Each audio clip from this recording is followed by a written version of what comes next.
Hello, hello. Before we get into today's episode, I want to invite you to check out my new live online offering coming up on April 10th called Live from the Heart. This event is taking place at 12 p.m. Eastern Time, 9 a.m. Pacific, 45 minutes in length, give or take, and you want to be there. We are going to be gathering live online as a collective to do a little bit of the work that we talk about in the Courageous Pivot, how to tune into the heart, align yourself, your life with what you are being called to next, and doing so in a community, cultivating collectively love, care, appreciation, gratitude, all of those heart-centered emotions. I'm going to be sharing with you a really, really special and very simple technique you can take with you. 100% of your Pay What You Want registration will go towards covering production of future episodes of the Courageous Pivot podcast. I want to keep these conversations going, and I know you do too. Two ways you can get on the list to register. You can go to courageouspivot.com and subscribe there to the podcast. You will get first dibs on registration, or you can go to meghantelpner.com/heart and secure your spot now. Space is limited because it is a live event. The recording will be reserved for those who invest in the full Rise and Shine offering, which you can do at checkout. So, April 10th, 12 p.m. Eastern Time, set aside that time, 30 to 45 minutes, to join live as a collective community. I want to see your smiling face there, and there will be time at the end for those who have the time to join for any kind of Q&A you may have for me, for each other, for life in general. We are doing this now because it is needed. I know you're being called, I'm being called, we're all being called, but what does that mean? Let's explore that together. I will see you at Live from the Heart on Friday, April 10th at 12 p.m. Eastern Time. Cannot wait for you to join me. Now let's get to today's episode. Hello and welcome back to the Courageous Pivot podcast. It is not lost on me that I seem to have collected a collection of really unique, fascinating humans in my life. So far, everyone I've had on the show is someone I know personally who, in some cases, I've actually used the show as an excuse to be able to have an in-depth conversation with someone who I might not have either not necessarily made the time for, but we just don't typically make time to connect with everyone. We have our close circle and our family, and that usually fills the hours of the day. And today's guest came kind of out of nowhere, even though I've known her for more than 10 years. Melisa was a culinary nutrition expert, which is how I first came to know her. She was also a producer at CTV in Montreal, which is where I first met her in person. And I had sent an email, and we sort of talk about this in the show, but I had sent an email out and she replied, and I was kind of fascinated by her reply. She said, let's have a call, let's catch up. And I'm like, she's in Bali. It's a massive time change. Like, how are we going to do this? And also, I knew she was fascinating. And I'm like, I don't want to recreate this conversation. So here's Melisa's bio, and then I'll give you a little summary of the incredible things we talk about. I also want to please invite you to go to courageouspivot.com and subscribe. I have a brand new free offering for all subscribers. It's called the Heart Reset. By the time this episode comes out, it should be live. If not, it will be shortly thereafter. So get on that list. Totally free, no catch. It's the work that we need, and it's actually some of the work that Melisa and I talk about in this episode. Now, Melisa's bio that she sent me was 3 pages long, but I only just saw it after our interview, and I'm recording this intro the day after because of the time change. Our interview ended super late. My son was sleeping in the next room, and then after I stopped recording, we actually talked for another 45 minutes. So Melisa is a former Montreal TV producer and director who, after a decade of media work with the National Film Board of Canada and Bell Media, embarked on a radical personal pivot, quitting media consumption completely, not just social media, all media, moving to Mongolia, then Bali, and reinventing herself multiple times across a decade of entrepreneurial and spiritual exploration.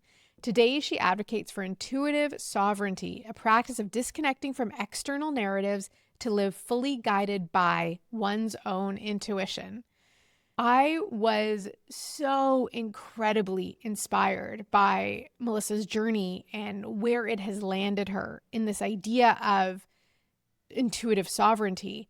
we do go through her whole story and then get into the goods of this intuitive sovereignty piece towards the end of the episode.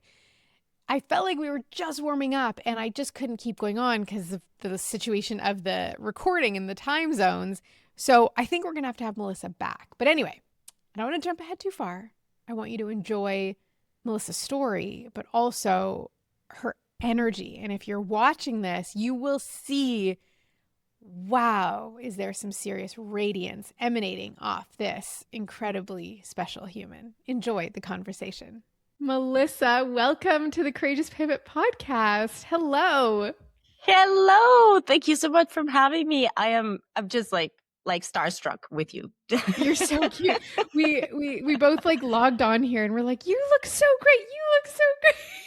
It's amazing. You're radiant. And I also want to just preface this because usually when I have guests on, I know something about them and can like dig in on them, and you have zero digital footprint. Your name's even changed from when I last knew you, or when we met rather. And so I will let you tell the story. Let's start with your lifetime in media. How did you get into working in media? Yeah. Can I shift something and can I just ask you the first question? Yeah, I'm gonna answer your question. But I just like, why are we having this conversation today? Tell me, why did you like, out of having not talked to Melissa in a long time, and you're like, well, let's just have this person that I don't know nothing about on the podcast. Okay. Fair question, because I sent an email out to my list. I don't even remember specifically I think it was about me getting off social media. And you replied with a novel about you living in Bali, how you haven't taken in media in more than 10 years. And then the follow-up was another novel about the law of one, which I had stumbled upon in a book like 4 or 5 months ago. And I always believe that when you hear something once, it's one thing. And when it keeps coming up, there's something you're supposed to explore. And so you'd wanted a catch-up call. And I'm like, well, yeah, that'd be great. And also, can we record this for my podcast? Because I didn't want to have the conversation about your whole transition to the life you're living now from when we first met, which is 11 years ago, and then have to recreate it. And I knew it would be a fascinating conversation. And I know that I don't even know your journey, but I know it's a good one. Cool. So cool. I just love when these things just not serendipitously, but like synchronicity just comes together to just catch up at the perfect timing always. It's just the timing is perfect. So yes, you did send an email and you were talking that you took like 4 days off socials, I think, or off. No, it's been, I don't know. We're recording this the very end of February. I deleted it December 14th. Every so often I re-download it either to like share a podcast episode or because I'm like deep into this weaving learning process and everyone links back to their Instagram and I want to see videos of I'm zooming in on people's videos of weaving and then get sucked into the vortex and I'm like, ugh, this feels gross. And then I have to like backpedal on out being like all the judgment thoughts, all this stuff coming up of what's being fed at me. But effectively it's been 3 months that I've been off right Instagram. Yay. And Facebook. Congratulations. Yeah. I think that's it's a really, really special. I mean, I speak from the place of, I'll get to answer your question, but it's been 10 years for me. So that's in November 2026. That's going to get there. But anyways, how did I get started in media? So yes, actually we met because I attended the Culinary Nutrition Expert Academy of Culinary Nutrition. What? Yeah, that's it. You did the Culinary Nutrition Expert program with the Academy of Culinary Nutrition. They had lots of long names. How did you find that? And then for those of you who are brand new here, that was the business I ran for 15 years. How did you find that? Right. And this was through my friend Sarah Arruda, this Brazilian that went to a yoga class with your mom in Toronto. Sarah. Yeah, and they ended up I think you ended up having dinner. And then she told me about this awesome nutritionist that she had met. And she's like, oh my God. And she's starting this business. And you were not online yet. You were doing your in-house, I was doing my in-house. So my mom met Sarah and her friend Leticia. Yeah. And because of how my mom gave them a ride to this yoga retreat. But then also they ended up at dinner at my parents' house. Exactly. And Sarah was raving around that experience, and then she told me about it. And I was really at that time already looking for something. I was into food, and I wanted to learn more things than you had. I joined a bunch of your programs that I could get just by email. I still have, I'm in Bali, 11 years old. I have a printout of like your smoothie, a cleanse, which is actually, I'm so sorry that I didn't have it ready here to show it, but That I makes do one have of it. us because I just recycled my hard copy. That's so funny. Yeah. So it's so fun. So for everybody listening to me, the thing of like Meghan's been a total inspiration for me for many, many years. And, we always have, I guess, when people are growing up, they have this like actors or musicians that they look up to. And I've always said, like, I worked in a television station at CTV Montreal in Montreal, and Meghan came to promote her book. And for me, that was like meeting, I don't know, like YouTube or some sort of like super rock star. So I just want to let people know that the reason I'm sitting here is because I'm so excited that this is like I'm going to say idol, but like this really influential person in one's life, in my life. And it's so fun to be able to have this conversation. So anyways, going back to actually answering your question on how I got to media. So I was born in Colombia, South America. And I say that because often people are like, is it British Columbia? And I'm like, no, Colombia down south.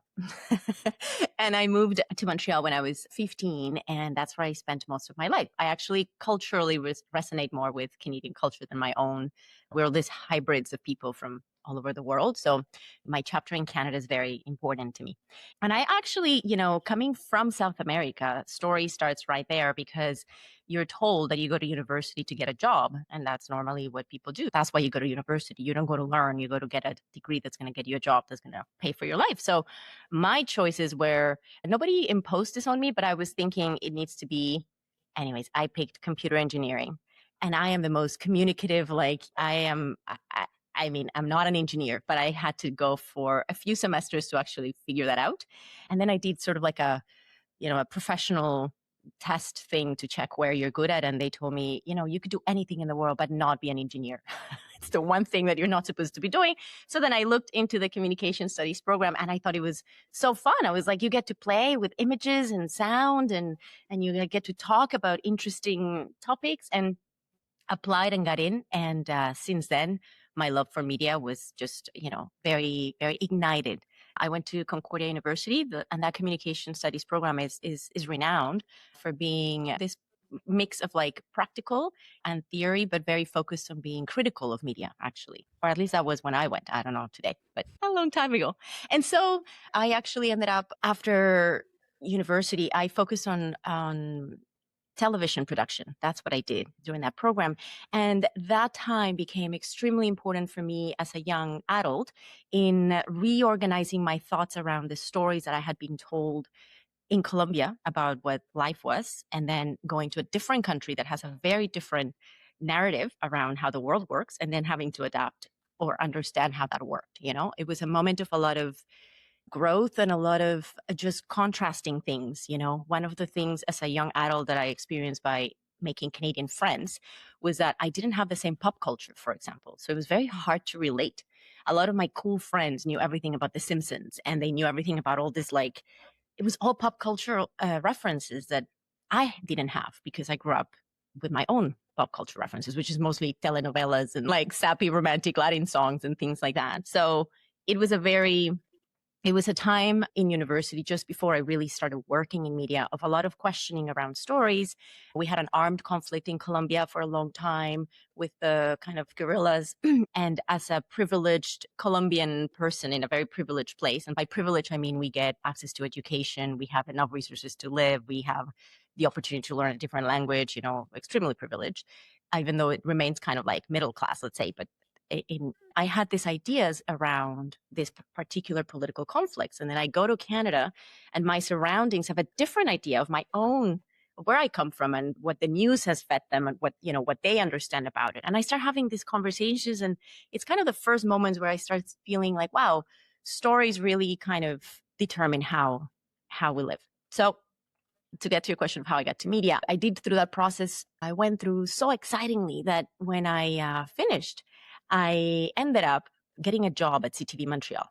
And I'm skipping a chapter just to go straight into media.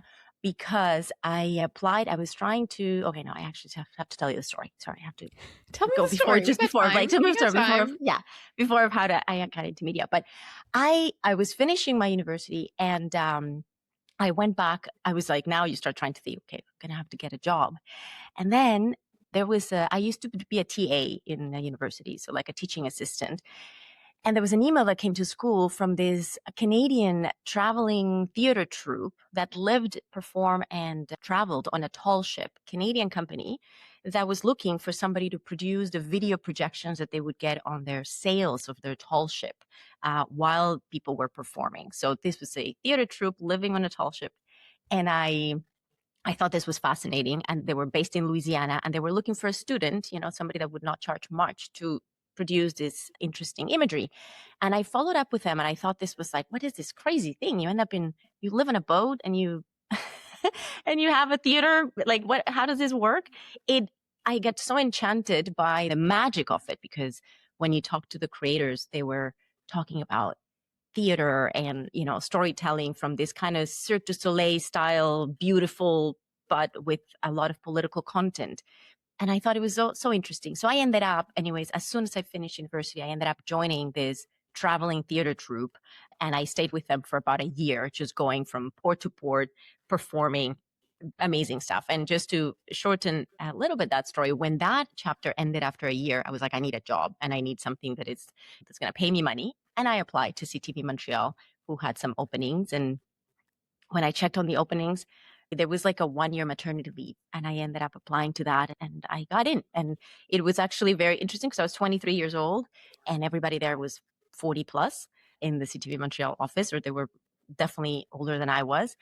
So it was a really kind of like interesting starting point, but it was the beginning of working in broadcast in Canada. Right.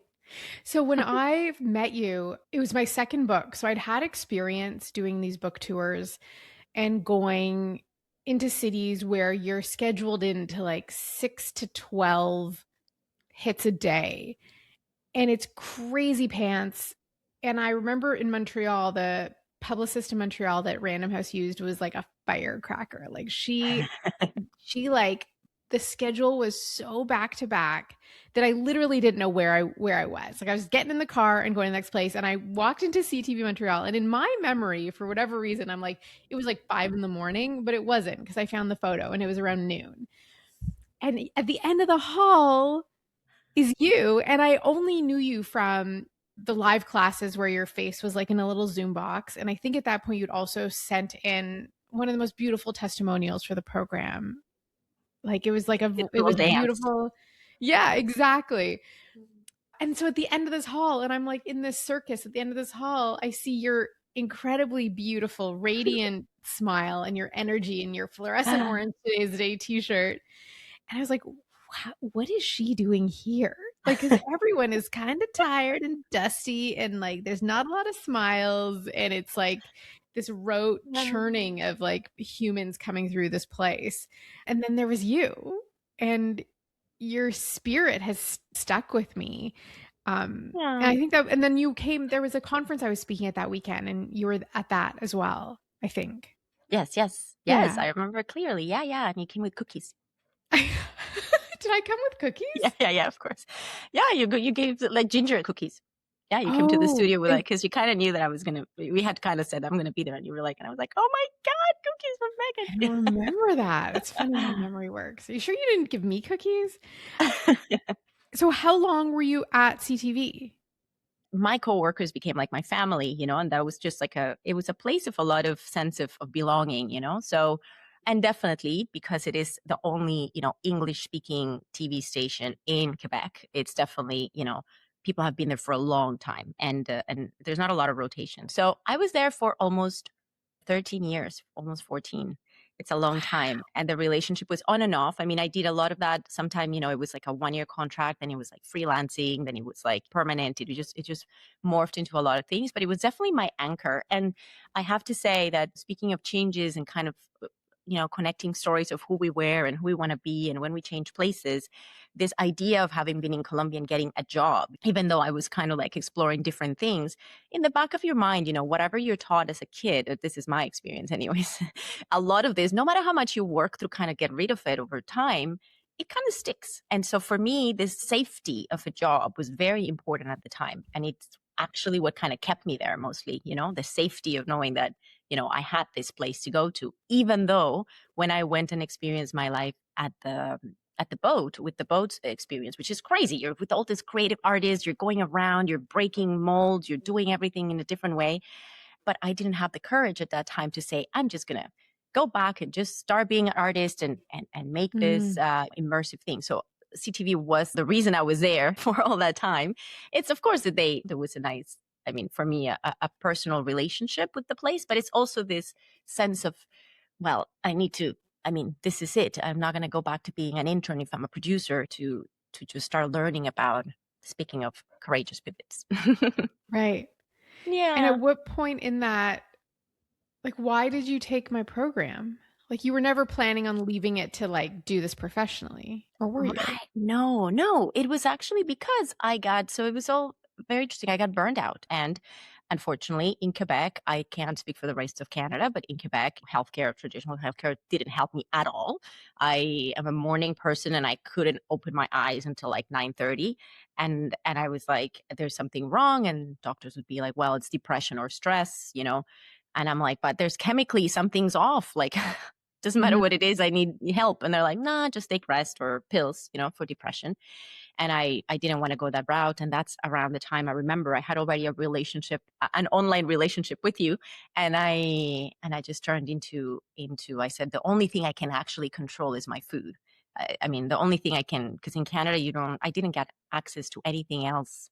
It's not like you can, I don't know, get a little test done here or like, everything is so, as we know, controlled. So I couldn't stop working. I really, and I love my work, but I needed to get into this place of ownership of like, what can I control that I can modify to improve my situation, my life. And that's how your program came up. And then you started it, you had just done it a couple of years, I think, already online.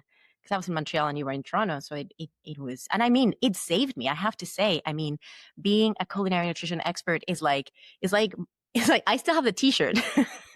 I still have the t-shirt in Bali. I cropped the sleeves. And I think it's one of those, it's such a meaningful experience what you offer the world at that time in your life, and you continue to offer in different ways. But that particular time was so key because it was before anybody was doing any of this. It was so transformative. I know that towards the end, it was a lot of this kind of like more fabricated, maybe the health coaching became like such a big thing. You were absolutely a pioneer, and it was deeply transformative. Like you were so ahead of your time that, we had really deep transformations by going through the program and understanding everything around life. And for me personally, even though we're going to be talking about this thing of me being away from media for so long, you planted the seeds through the amazing books that, we read through the program and just you as an amazing storyteller, but your sense of rebellion against the norm, at the time, and be like, I am just me and this is what's right. That permeated, I think, every single student and touched us in such different ways, not only through the food and the recipes and that ownership of what was, important to us, but the stories on changing the paradigms and questioning everything. Yeah. Long before the 2020s, I was teaching about critical thinking and confirmation bias and cognitive dissonance because was rampant in the nutrition world. And I felt, I don't want to say a sense of pride, but maybe just gratitude at how many of our alumni stayed true to their heart and to what they knew to be true in the first half of this decade that was incredibly testing and challenging, especially from the health front, with messaging that was wholly counter to everything that I lived and taught and shared. And I think the end of the program, it was ending itself in a lot of ways. I just didn't want to play the game anymore in the culture that emerged. I was just, I don't want to fight to prove this. I get it. It's so interesting. I think that we understand, and I hope people would understand by now, after all this kind of surge of people creating brands on their own and their own projects, that we are a multiplicity and a multidimensional being full of amazing places to connect and expand. And when we put ourselves in a box, no matter how wonderful the box is, it can be a golden cage, because at some point in life, and I think this happens and we see it all around, you can't force the niche, which is like this No. marketing thing. At Yeah. some point you want to express something else of yourself, right? Yeah. I mean, if I could tap into the parallel universe, I would continue doing that on one track of life and Yeah. allow myself to also explore Yes. everything else. But, there's only so many hours, practical Exactly. hours in the day. And so it was, I mean, that's what this is about, was the time to move on. And you made such an impact because, as you said, it felt probably like it was closing at the right time. I mean, it Mhm. felt complete, is what I want to say. It It felt. felt truly complete, and Mhm. I'm beyond grateful that I mean, I planned on actually closing up a year earlier and couldn't do it, and it was because the women who were working with me were so phenomenal. We're having so much fun that it gave me the courage and the belief that, like, we can fight the tide that's coming, but ultimately, I think AI would have been its demise anyway. So Yeah. I'm glad it was on my terms and not Yes. because of this beast that's taken over. Yes. Yes. Yes. So what was the impetus for you to leave? Did you leave CTV and leave media all at once? So I worked not only for CTV, but I worked for the NFB. I worked for, I had like my feet and my hands kind of in storytelling for all that time since I left university. And the burnout was the first thing that started it all, because you can love what you do. And this is the story, is that you love what you do. And at that point, you don't Yeah. even understand that you're stressed, and you don't even know that you're burnout. You're like, oh, I'm just busy, and this kind of narrative of just. But after the burnout, it took me 2 years. I only ate what I cooked myself for 2 years. As per with your beautiful guidance, and Josh's, by the way, because Josh became my functional nutritionist, he was my first doctor. He was my real doctor, kind of. Oh, I didn't know you So worked with Josh. yes, yes, that was you actually, I worked with both of you and with Josh, but I don't even remember the year, but I mean, it's around the same time of the program. And actually, I was like, my hematologist in Montreal everybody was trying to help me. Like, they would get me exams, tests that are not supposed to prescribe, because she's a hematologist and she's not, but she would get it, and then Yeah. Josh would get it, and then, the whole thing of managing that. But in the burnout mode, when I recovered my health, I had this moment of saying, well, what's next? Because now I'm feeling better. I managed, and of course, it's not only diet, but through your program, it was all about lifestyle as well. So all of this stuff. So when I actually fixed my health issues, I said, I can't stay in the same place. Of course, Mm. something's got to change, right? And it was very clear in my heart. I think there's moments, like you had with your program, where you just know that you need to be good to yourself, because Mhm. it's an act of self-love, right? So I didn't know what to do, of course. I just said, I need a change. And I did a lot of traveling on my 20s. So I was like, I need to go somewhere. I need to travel again. I need to go and take a different perspective. And then I thought, where do I go? And actually, as I was thinking of this, before thinking of traveling, it's like, what do I want to do? And this is the thing when we're trying to change, we have no clue, because everything around you feeds you back who you've been. And so I started like, well, teaching. I thought, I'm a great teacher. I like to talk. I like to, guide people, mentor. And then the idea of going back to university for 4 years was like, no, it's not something I'm doing right now. And you can't really be a teacher or teach anything, in Canada, if you don't have that. So I really didn't know what else to do. And every project, or when I was talking with my network, everything came back to production. It was all around, here's somebody making this documentary, there's this film, there's this person starting this production company, like kind of trying to just find another job. And it was very clear in my heart that that was not it. So I just closed my eyes, I remember, and I said, I need to go somewhere. And I just asked the universe, I was like, where should I go? Like, I need a break from me. I need a break from everything that's been me so far. And I want to know who I am. And I want to know, what my next stage is. But I don't want to be surrounded by what I've been.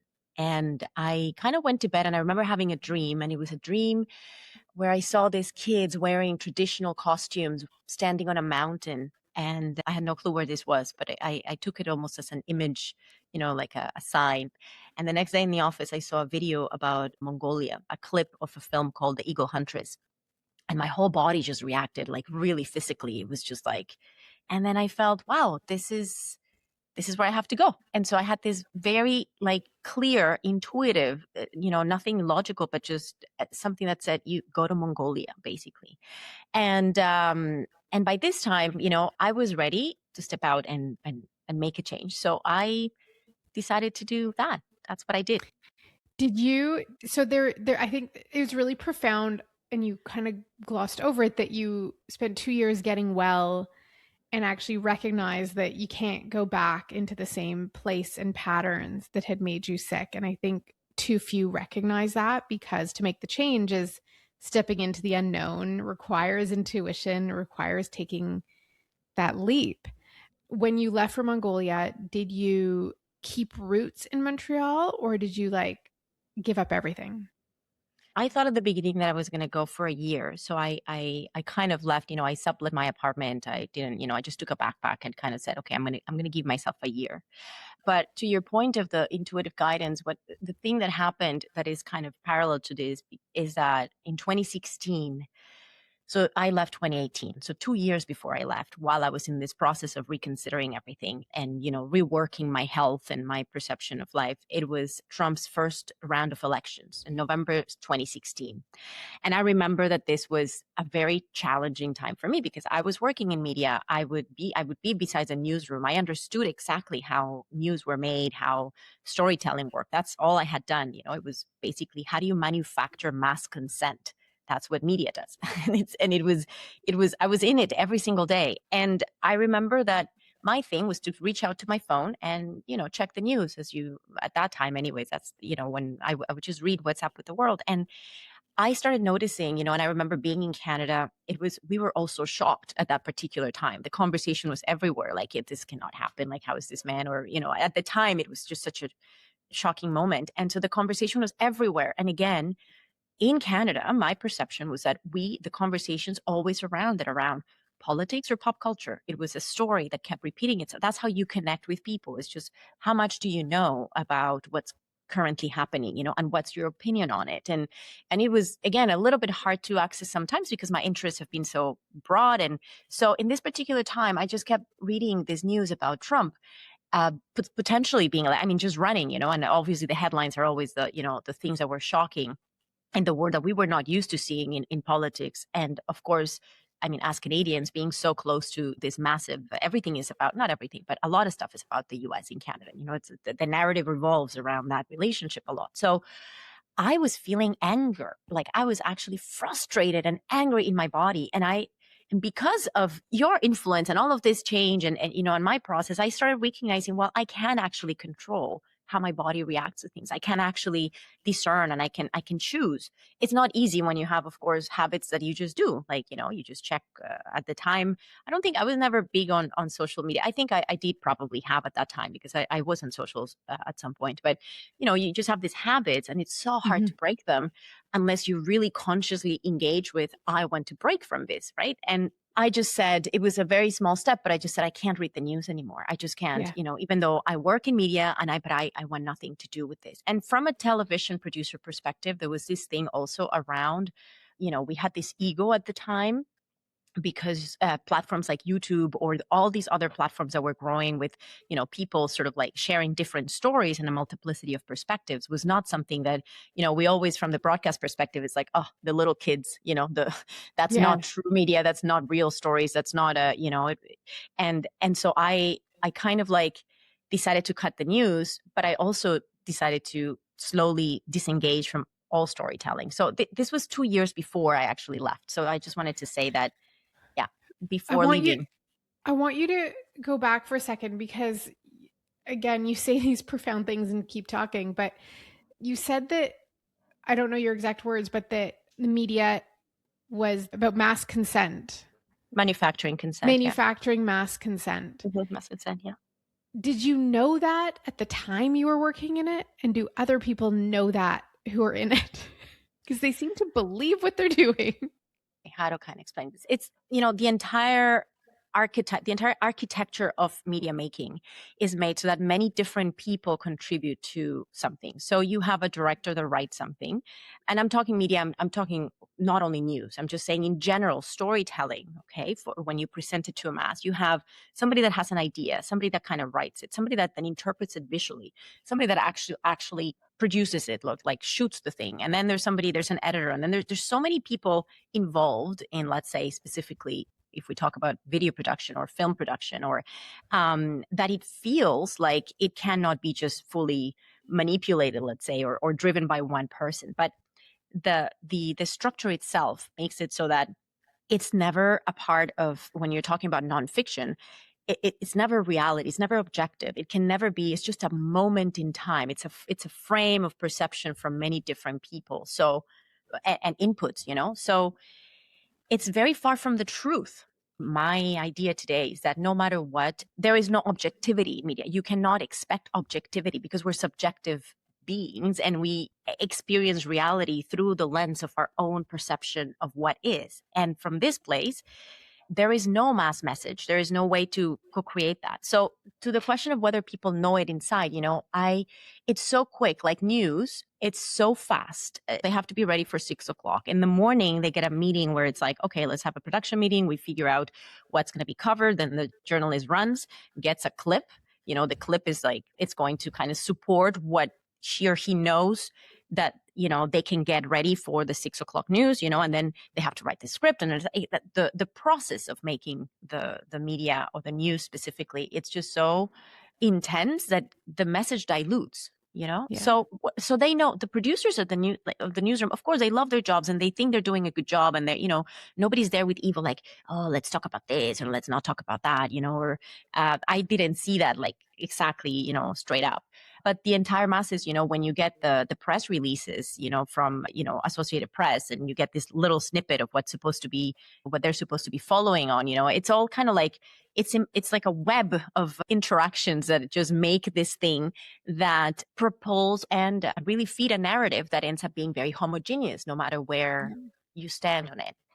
Yeah. So with the election in 2016, you stopped looking at the news, and then over the span of 2 years, you disengaged entirely from not just social media, but in your email to me, it was all media, like all television, movies, all of Yes. it.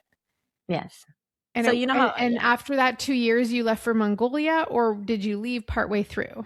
No, I left 2 years into it. So the story started with news because you start thinking, as a person in love with media, I always wanted to make documentaries. I wanted to tell like the stories of like what's wrong in the world and how do we change it. And I had a lot of filmmaker friends who I was very involved in this world, and I at a moment it took me on a rabbit hole, but not a rabbit hole the ones that we know of, like going and investigating all kinds of things, but a rabbit hole around storytelling. Okay, why am I stopping news? If I'm stopping news, it is because it's feeding me a story that it's creating a reaction in my body, and I can feel the reaction in my body. I can feel it. So I don't want that effect in my body. I cannot control this. This man might be elected on the other side of the border, and it's not in my immediate field of control or effect. My field is supposed to interact with whatever I have around, and that's supposed to feed me, and that's how I kind of calibrate my vibrational output, right? So, but this is something far away, and it's something synthetic that's coming through my brain, which is like when I read a story, it's just cognitively being inserted into my being. It's not from a place of actually having a field of emotion that interacts with my environment. So that relationship is what I started noticing, is like this synthetic, I call it, relationship to reality through words or knowledge that comes that I'm supposed to know, but that it's completely cognitive and it's in complete dissonance with my heart. So I cannot create intuition or know where my actual guidance comes from if I'm just kind of cognitively interpreting the world. I need to feel it. And from that feeling, anything that I have in my immediate surrounding, I can have clear signals on my interactions with those. So the story, it became not only news, it became, so how have stories actually shown me how I have to interact with everything around me? How have I been trained through, story on how do I see the world? And so it started with news, but it quickly became, well, it's not only news. It's every single story that I have consumed since I was born that has told me cognitively how the world works, right? So we often talk about our family context or like our social, of course, we have different cultural contexts, we have different religions, we have different political contexts all around the world. And when we are born into a particular environment, we absorb what's around us. And that's what anchors our perception, our initial perception of reality is how we, okay, you're supposed to go to church, or you're supposed to do this for your religion, or you get this information and you interpret the world through that. So for me, it was very important to say, well, what other things other than news are actually telling me what to do? And so one of them was, I mean, not only news, but of course, movies. Movies are always telling us what's funny, what's scary, how men and women relate, what's romantic, what's heroic. And I just started dissecting all of it. And I was like, oh my God, ew, like everything around me is telling me how I'm supposed to be. And then I went into like the music that I grew up with. We're Latin Americans, we're always dancing. And I had and there's like these salsa songs that were like anthems of my youth where we're dancing this. And then I look at the lyrics and I'm like, oh my God, this is like terrible lyrics. This is talking about adultery. And like, we're all celebrating this in like the most. And then, so it was movies. And then it was the moment of Netflix. I also realized that we get addicted to what we consume and what we like. And Netflix at that time when I was interacting with Netflix, I was like, oh my God, this binge watching thing is absurd. Like I cannot disconnect from one to the other. And I connected back to your teachings and what I learned through your program on food, which is hilarious because, you taught me in your program that all of the food that's processed behind the scenes, there's an intention to disable your body's own ability to speak for itself or to react for itself, right? So, I love talking about this little example of like, if you eat a date or 2 dates and 3 dates, after the third one, maybe, or even the second one, it's too much sweet. Like it's too much sugar. Your body's going to say, please get some water, right? And you're going to get some water. But if you eat, a box of Oreo cookies, you can like eat the entire box and your body will not tell you to stop. You will continue to eat. And it's because it's engineered to disable your body's ability to stop right. And this is the same thing with media, everything, right? So our songs, the songs that we love, it doesn't matter if sometimes like in hip hop, I remember thinking like, oh my God, some of the lyrics of this stuff is horrible. Like, what are they saying about women? And but yet we are, hip hop was like so that kind of realization brought me to be, you know what, cut it off. So no movies, no Netflix, no news, no music with lyrics. So I actually stopped listening to music with lyrics I curated very much everything that I listened to. And also just even like articles and books, in a way I started being really selective of like, just like, what I let inside in my field. So yes, by the time that was already 2 years into this, then I said, I was able to connect better with I guess the intuitive hit and just say, okay, let's go, What did you notice in your mind and your heart as you were disconnected? And also, I just want to tell a bit of a funny story because I recently gave my son my CD book in a boombox. And Yeah. like, again, these pop songs we grew up with, I don't even think about it. And he took a liking to the song It Wasn't Me by Shaggy. And Of he course. acts it out. He's like banging his hand on the counter. It wasn't me. He's like, he acts out in the shower, bathing. It wasn't me. And I was just like, oh my God, this is horrible. Exactly. And we all did. I mean, it's like your son is like, we all dig that song at that time at a point. Yeah. That's exactly it. Yeah. What did you feel? Like how did you, I mean, I know how I felt 3 months off Instagram and it's not even that profound. But what you did is big. I don't know anyone who's ever done something like this. Well, it's going to be 10 years in November this year. So I describe it as feeling like an alien. Yeah. Because you're so disconnected from the feeling at the time is that first you start recognizing that you disconnect from the social interactions that are around stories that have nothing to do with your immediacy. And that in different places in the world, through my travels, I've understood is different. I feel that in my circle, at least, in my sort of like educated, I don't know, cosmopolitan circle of my Montreal crowd, it was a big disconnect, because that is what you talk about when you go for dinner. That is what you talk about when you interact with your friends. Again, pop culture is such a big anchor of Canadian identity. Also, very specifically, my work the last 5 years when I was working for Bell Media was anchoring the first TV, like community TV station in Quebec.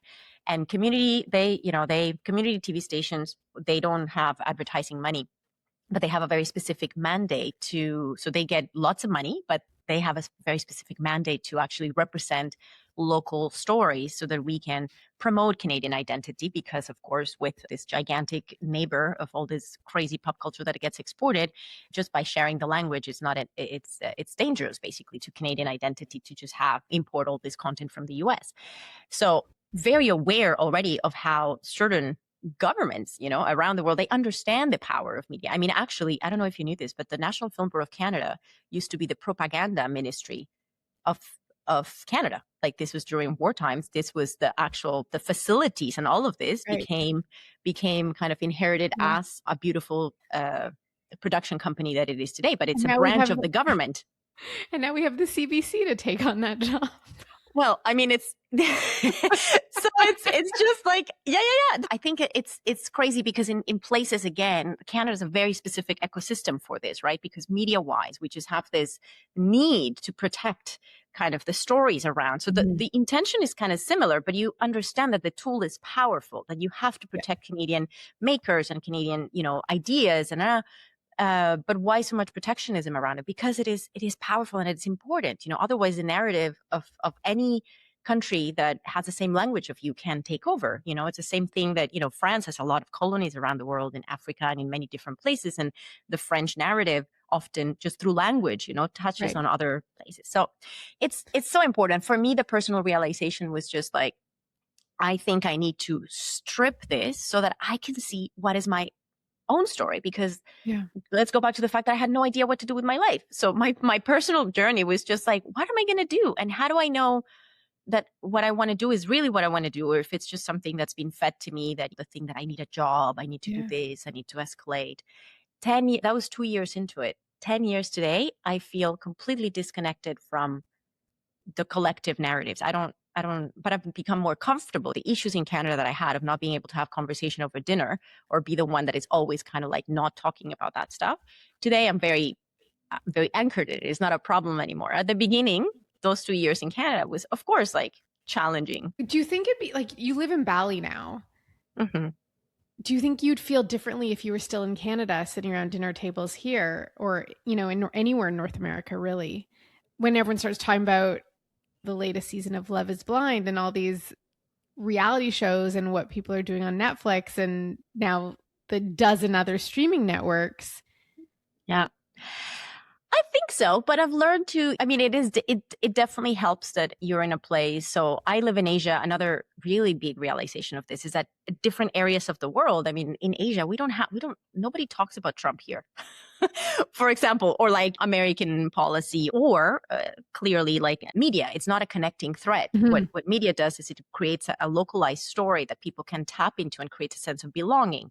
Again, for me, it's synthetic. It's not actually, Yeah. your sense of belonging needs to come from your vibrational experience. So in Asia, they have their own other bubble for their own stories and their own, and it's this.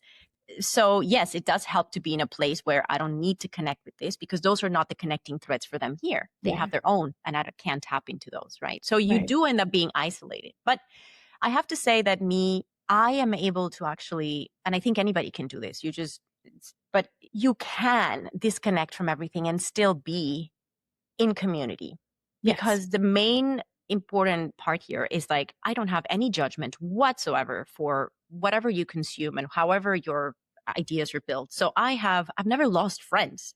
It's not like I just went into this like, oh, I went to a cave because I decided to be completely self-sufficient and off the grid and off of everything, and then I just kind of created my own little bubble. And if you're watching the news, you're stupid. Like, that's not at all my rhetoric at all. It's just, I just choose sovereignty within what I can control, and I choose sovereignty of my mental space, my heart space, and how I interact with this. But I still participate. I can go to the dinner with my friends, and this is the thing that I have today. I can sit down and I can participate in that conversation. I can observe it, but I don't have to emotionally engage with it. It's a choice. I observe, like, if you're telling me a life story, of course I don't mind Yeah. that you mention Netflix and that you do, you talk about the latest thing, whatever is happening in the world. I just don't interact. So I don't have the same assumptions, The Mm. pandemic, sorry for the word, but that was kind of like an interesting one. That's a narrative that was like the whole world had a narrative and I had zero narrative. I had zero interaction with that. So my choices were very much my own. And I navigated the entire time, never consuming what the narrative or what people had to, right? Or felt Hmm. like they had to. So you can distance and Yeah. still participate in the world. It's not like you will not die if you stop. In disconnecting in that way, which it's not even the right word, it's the opposite of disconnecting. What you did was reconnected. What did you come to know to be like unequivocally true, like a universal truth that you have, or multiples that you've come to know by having primarily your own internal compass or vibration or tapping into the field, whatever words you use? Well, it's an absolute certainty that my inner compass is within, that I don't have to know anything to feel where to go or what to move, or that basically inner guidance is of my own proprietary. It's already embedded within me.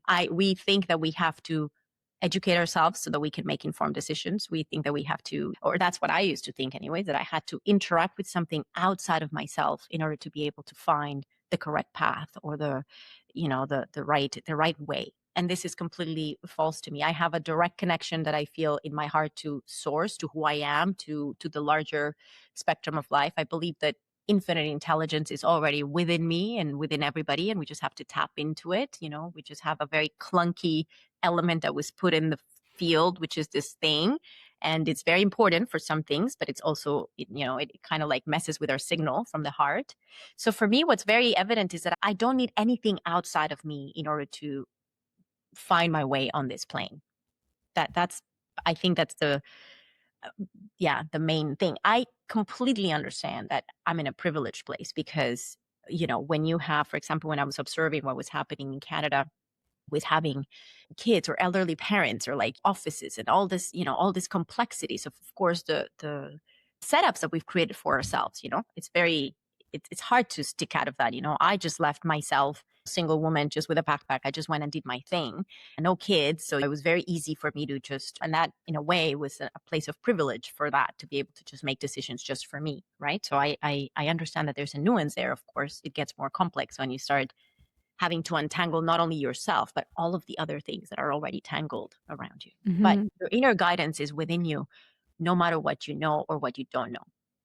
And it's just quieting. I think that's what's important, is that we can sit and meditate and we can do all these practices, but some of the loudest noise is what we're choosing to actually take in.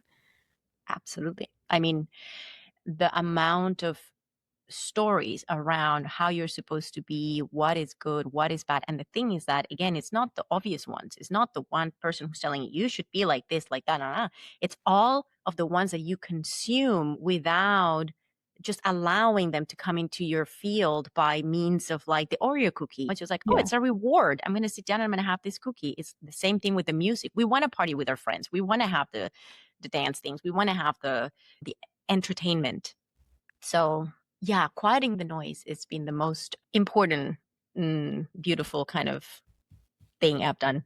So after backpacking in Mongolia, you obviously are no longer living in Montreal, you're living in Bali. How did you end up in Bali? Yeah. So the point of Mongolia and really besides a dream was that I needed a place of a vacuum. I wanted to go to a place where nobody knew me. I didn't know anybody. I didn't speak the language.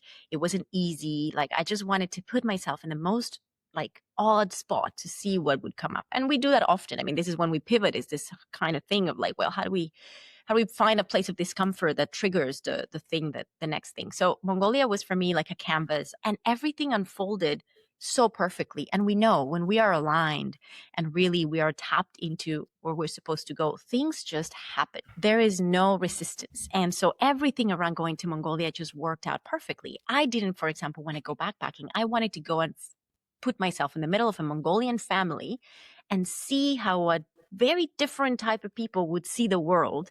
And I wanted to just experience the different cultural perspective. And you say, but how do you live with a family if you don't have, you don't know anybody? And one thing led to the other. And the minute that I arrived by train to Ulaanbaatar, the capital, I was greeted by the girl that I was going to stay. I was going to stay at a hostel, and she said, I'm so sorry. My hostel is all of a sudden very, very full. Would you mind staying with my husband's family for a few days? And that's the only thing I had in my mind, is that I wanted to be with a family. And this just manifested itself in a very seamless way. So that those things that once you get into the way and you start seeing that everything starts being in flow, you say, oh, there's a different dynamic here on how we actually achieve things. If you really tap into that truth, things start unfolding in the right direction, and you get what you want. So in Mongolia, it was meant to be because everything is so perfect.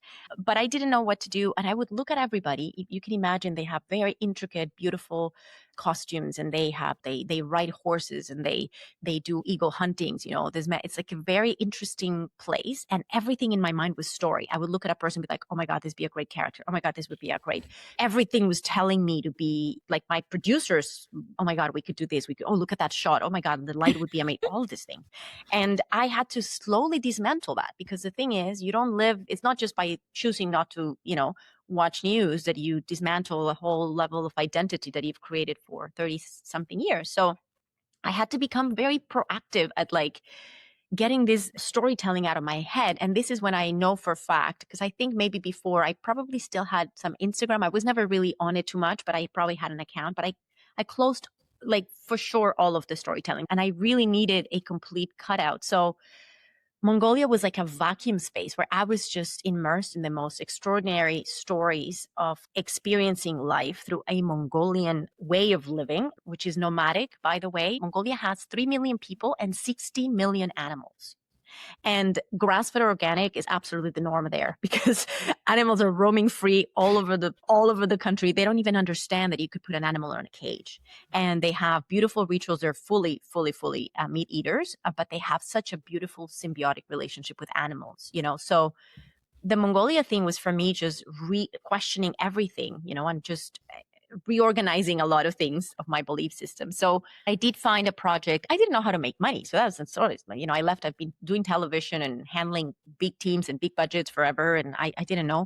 So I took a course actually and I remember thinking, there's so many kids in their 20s doing stuff from their laptop. There's got to be a thing I can do. I mean, I'm sure there's something I can do. And at the time, Amazon FBA was like a big deal. It was the drop shipping e-commerce type of moment. And I took a course on Amazon FBA, which is basically that you find what people are buying, you go buy them cheaply somewhere in the world, you repackage them with your brand, and then you resell them on Amazon for, more money.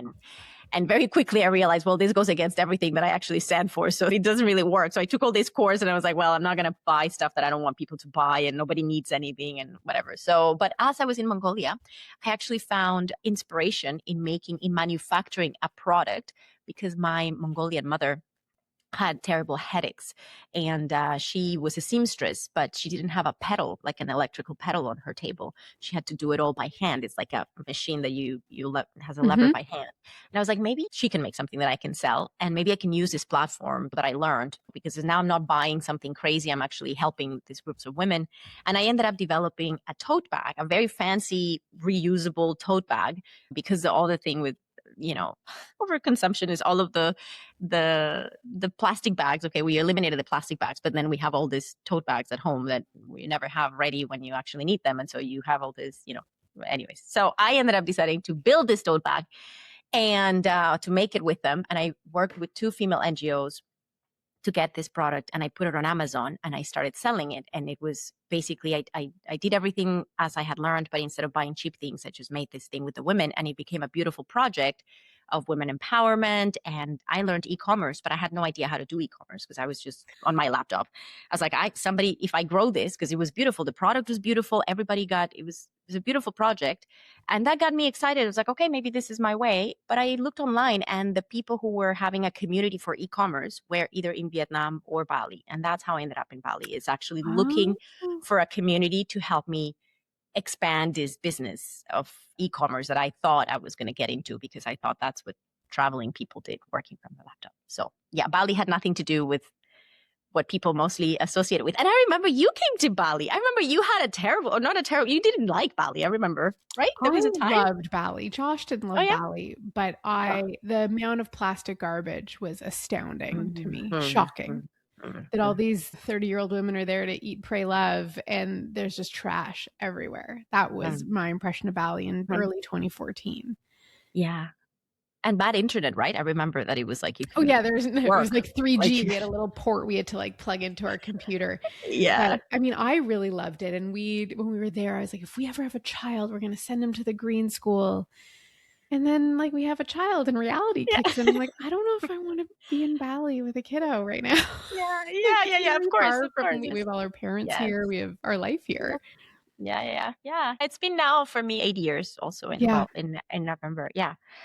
Well, then I get to Bali. And again, one thing that happens when you disconnect from all of the stories is that there's no path to be followed. It's just your own path. So I got here and immediately I was like, oh my God, this is the most lush. I had no references of Bali. I knew nothing about it. I really thought that it was a kind of like a vacation spot for like rich people. That's kind of the only message that I had in my mind. I didn't even connect with the eat, pray, love thing much. I wasn't really, but one thing it was clear that I got here and I saw the nature and I was like, there's no way I'm going to be on my computer, like doing e-commerce stuff, figuring out like click per pay per click and things like this. It felt so foreign. So I shifted again and I was like, well, that was nice. And I don't want anything to do with e-commerce.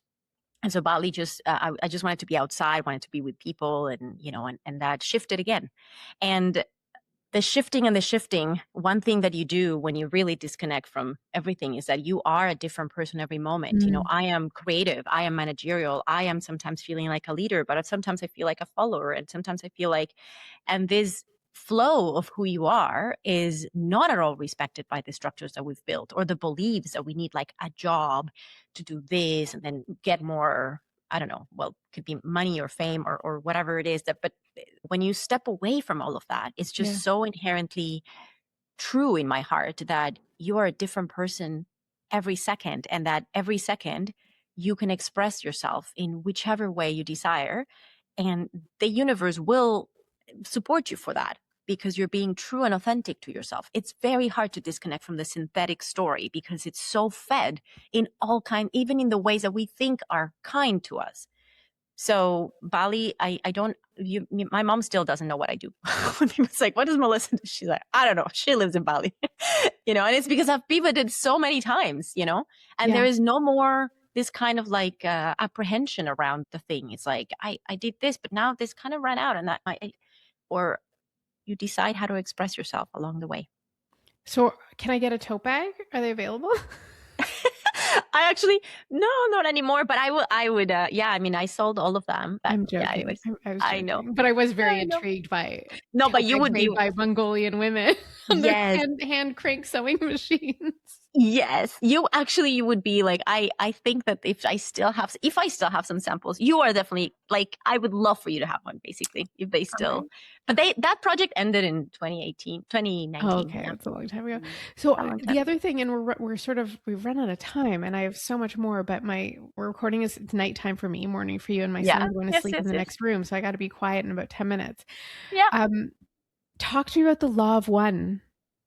I mean, I think I was exposed to mysticism since I was a very young kid. So I've always had this acceptance of the possibility of things not working the way that I can feel or touch. And the loved one came to me when I was a teenager, actually. I found transcripts on paper from somebody who was a traveler who had them printed because they had visited the actual center where these meetings used to happen. So it was a long time ago, but the law of one, it's one of the universal laws, and it speaks of the idea that we're all one, good and bad, and everything is just part of one.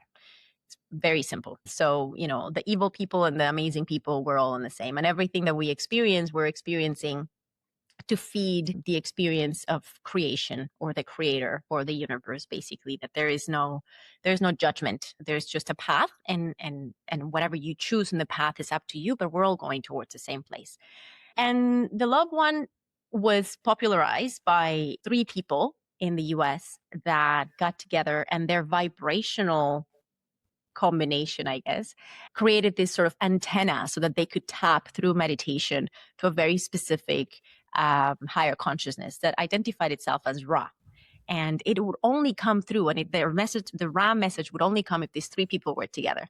And so these three people spent quite some time in asking questions and in trying to download information from this higher consciousness that they felt very excited about. And the one thing that the Ra downloads wanted to express was the law of one, just reiterating a million ways that we are love and light, and that everything is made out of love and light. And there's, of course, some things that are very dark, and they also exist, and very openly, explaining all of the issues, let's say, with that, but that everything is part of the same. And in this part of the same, there's two paths to kind of arrive to the creator's experience. You can choose a path that is called service to self, or you can choose a path that is called service to others. So, but because we're all the same, if you serve others or if you serve yourself, you're still serving. So the loved one, you have about 50 years of transcripts of downloads of information that you can go and explore to learn and to open your heart and your mind around the idea of how the world works, let's say. That's what I can tell you about the loved one. Well, in short. I'm going to tell you why I actually want to have this conversation, because I'd had a dream, and I have wild dreams now. I have for years, but I'd say in the last 2 years, like they're vivid. And I have a reoccurring dream that's a vision of the Eye of Horus. And I'm like, I don't even know what this is. And then, so I look it up, and it's like, it's often confused with the Eye of Ra. And I'm reading about it. And then, so I got into this whole track about Ra. And then that day was when I got your email, or it was that morning, and you were talking about the So loved beautiful. one and Ra. And then I'm like, oh, well then, okay. Yes. And that's a path for you. And that's exactly, if you explore those transcripts, you'll be, because that's the thing. I mean, who knows where you come from? Who knows kind of like we all have our own beautiful story. What I loved about what I have read so far was this idea that, like, we are all one. We are all part of one mind and one consciousness, and we have the capacity to tap into it, which is where infinite wisdom and what I believe is magic lives, that you can tap into it. And the way in isn't necessarily sitting in meditation, but it is doing the things that are in alignment with your heart and your soul. And then the path just opens for you. The door is open where you thought there was a wall. Beautifully said. Exactly that. That's like to wrap up with the loved one. Yeah. And it's beautiful that that's how it resonates in your heart. But absolutely, I think it's a beautiful moment of remembrance, of like this, and we remember through our own personal experience, your dreams, your own little breadcrumbs of like where to explore that story. Because before we go, I want to mention something about this distancing from stories, because I've done this for 10 years. I don't interact with stories, but it's not fully true. I interact with the stories that I get guided to interact with. So you distance yourself from it all.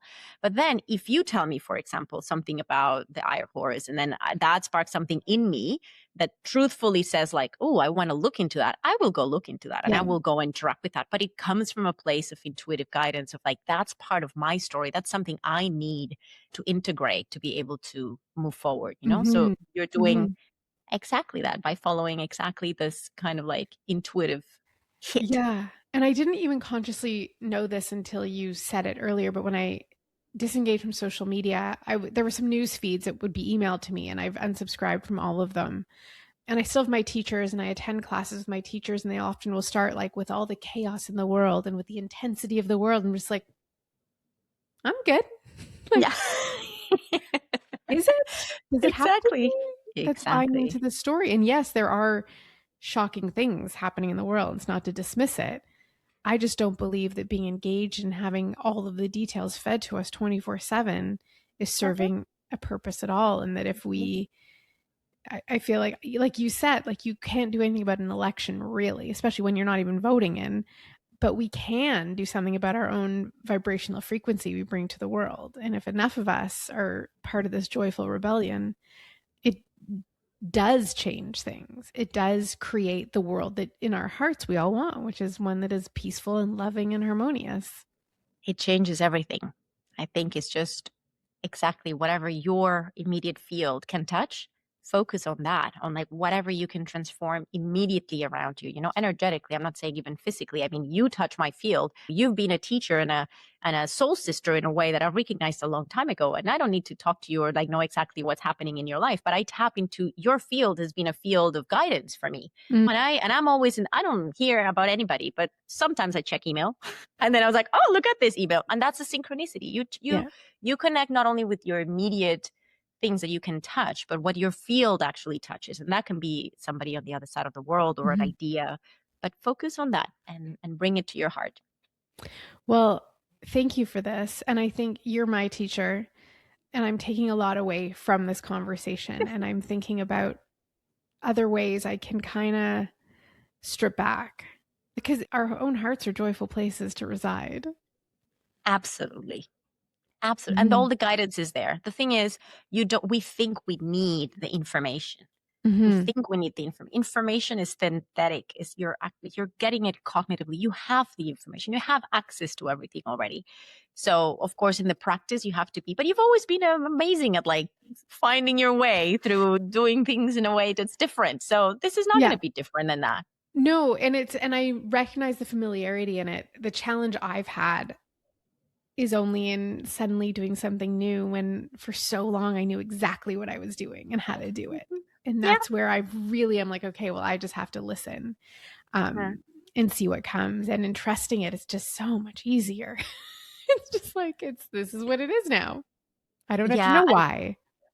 And I think that it's like I know we don't, but it's have a lot of time, but it's the story of how much we put our identity associated to things that are not truly us, Mm. and how hard it is for us. I hear you 100%. For me, it took me years to not have an answer. Like, what do you do? I'm a producer. I didn't have that answer. I can't tell you today what I do. The question of like, what do you do in life? I'm like, I do many different things. I don't. So I understand the fear of stepping away from the thing that has defined you and Mhm. that you're really good at. We all face that, and I know that it's probably for people who listen to your podcast who are trying to change, that is probably the most challenging thing, is stepping into, we think we're stepping down, we think we have to, we're like our place of leadership is now like, oh, I have to start from like a lower place. That's kind of like, Yeah, I mean the challenge, and it's with what I talk to with so many people, it's disengaging from the ego metrics to find and connect with the true source of what lights us up. Where if we it's like if we don't plug into the source is when we get the disconnection. It's when we get the fuzzy frequency and you can't hear. It's like when the television goes blurry and you can't get the message. And I believe that this is a shift in consciousness. It's not just a few random conversations. It's that we're even having this, and that there's my list of people is endless now who are waking up to align with their soul, which our soul, is 5 to 10 years ahead of our reality anyway. And it's just, I'm trying to tell the stories. I want people to share their stories so that it becomes a less scary journey, to kind of give people the evidence, like you're in good hands. Like this is the path, and you'll be all right and beyond all right. and I think we thank you fully for that, because that's the conversation that it's so timely. And as usual, you're always ahead of your time. So it's going to be fine. It feels awkward at the beginning. Like it felt probably with the broccoli when you were like talking to your like gastroenterologist who's telling you that they have to chop off your thing. And you're like, no, but I can eat kale, vitamin A.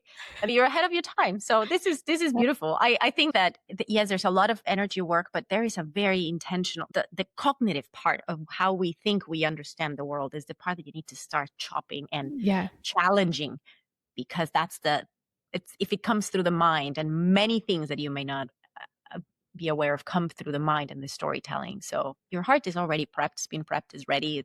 It's ready to guide you and help guide us through your leadership and your beautiful experience. So thank you, Well, Megan. thank you, Melissa. I'm coming to crash on your couch in Bali. Yes, Um, please, anytime. Anything else you'd like to share to have this feel complete for you? Nah, I just want to encourage everybody to take the leap to step away from traditional narratives in storytelling. The hero's journey is not, that's a construct. Nobody needs to be in the hero's journey all the time. You are who you are in the moment that you are, and you can change every second. Everything changes. So step away from all the narratives that don't come straight from your heart. Do it, whether it's social media or news, or start small, but connect with your heart. Thank you, Melissa. This is usually when I'm like, and follow Melissa on Instagram, but we don't have to do that. Definitely no. No need. You'll It just doesn't have to matter. knock on her door and have breakfast with her. Yes, exactly. Yes. All right. Thank you, my friend. Thank you. So lovely to see you. Thank you for giving me for me, it's just the joy of talking to you in person and seeing that you're still the same radiant and awesome leader showing us the way. Thank you. Oh, thank you. All right, my friends, are you inspired? I keep thinking about after that conversation and that night, and I was kind of zonked because we finished speaking. It was towards 8 o'clock at night, which is usually when I'm well shut down. And then I went and watched the latest episode drops of a certain reality show that will remain nameless right now, but it has my wheels turning. Could I cut out more? I'm curious what landed for you. I would love for you to leave a comment on the episode wherever you watch it. I see all the comments, or you can send me an email. Also equally fantastic. I'm thinking that we need to have Melissa back on to talk about this, because after we finished, again, we talked for another 45 minutes, and she shared what's calling her next, that she's actually feeling the need to now leave Bali. Not sure where she's going, but this is a story I want to keep up with, and, a human I want to keep up with, because she has become a teacher of mine, no doubt. I learned a lot in this episode from her. I hope you did too. Please head over to courageouspivot.com and subscribe there if you're not already, so you can get the bonus extras and you'll get access to this heart reset either right now or when it becomes available. I don't know the timing off the top of my head. I want to thank you as always for being here, for listening, for your enthusiastic replies. I love the emails you send, the shares you offer. And again, if you can share this with a friend or leave a comment, all of that is really, really helpful, because I'm doing this for reach and impact, to help support and inspire everyone who is ready to answer that calling, to follow their heart and dare to do life differently in alignment with your own deeply unique soul. Thank you for being here. I appreciate you, and enjoy the rest of your day.